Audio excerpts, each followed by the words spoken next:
პატიოს უფალმა. ანალოგიურად, აი მოწყალი ადამიანი სულ ზრუნავს სხვისისთვის რომ იზრუნოს. გესმის გიორგი და ასე რომ აი პატრიარქმა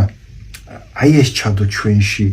რომ ვიზრუნოთ თქვათ იმ გზააბნეული ადამიანისთვის თქვათ ვისაც ჯერ ვერ უპოვია ქრისტე და ქრისტეს გზაზე დავაყენოთ იმ გაჭირებული ადამიანისთვის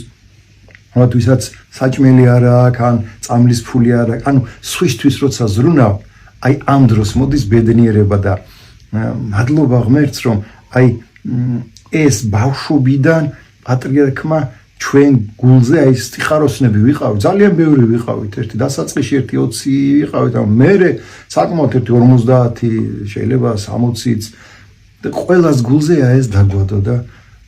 მე მინდა დიდი მადლობა გადაუხადო ჩვენ პატრიარქს აი ესეთი ზრუნვისთვის ასეთი მამობრივი სიყვარულისთვის რაც მას ჰქონდა ჩვენ მიმართ არა მარტო ჩვენ მიმართ ინტელიგენციის მიმართ, მოხუცების, ახალგაზრდების, ბავშვების, სტუდენტების, ყველას მიმართ სიყვარულს აფრქვევდა ეს ადამიანი და ღმერთმა დიდხანს გვიცოცხლოს და ჯანმრთელად გვიმყოფოს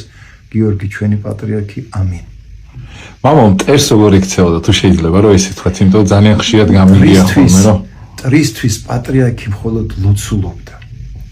და როდესაც ვიღაცა ცუდად მოიხსენიებდა და ჩვენ გაბრაზებულები ვიყავით პირიქით აგვაწყნარებდა და არა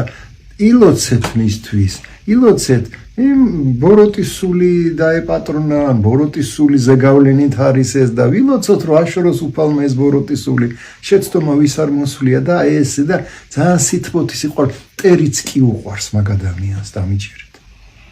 მადლობა კაიხარ